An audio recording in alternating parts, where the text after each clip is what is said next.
See, there's not one new thing under the sun. No, not one.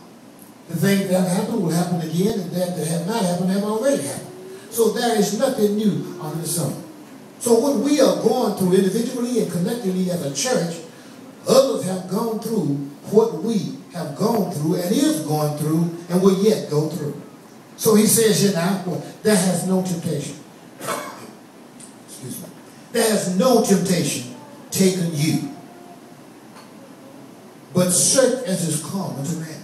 So in other words, what we are going through individually and collectively is not something that is uncommon, but it is a common thing for the people of God. Jesus was the supreme example of hardship and difficulties and trials and tribulation that we who walk with God will have to go through.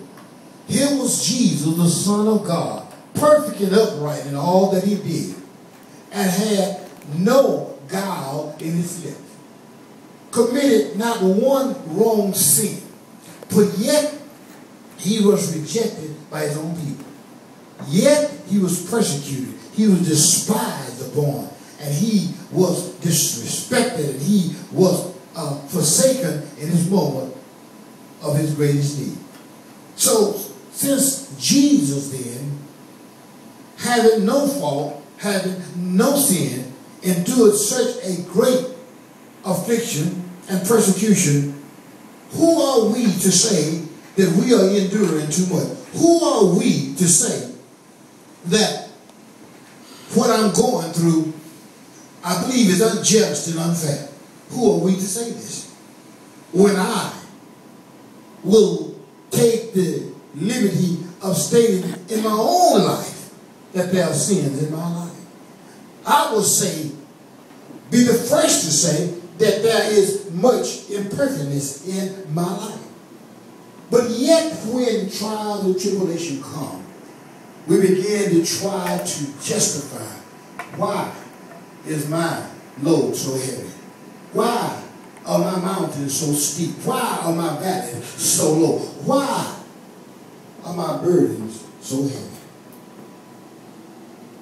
Paul said that these are common things for us as children of God. But we need to keep in remembrance that God is faithful. What does that mean to us? That means that God is dependable. God is reliable. And that whatever we are going through, we have his word, and he has said that all things, even our trials, our worst situation, our tribulations, our persecution, whatever we are going through, the worst of the worst that we may go through, that we may say no one else has gone through what I'm going through, which would utterly be a lie, because he said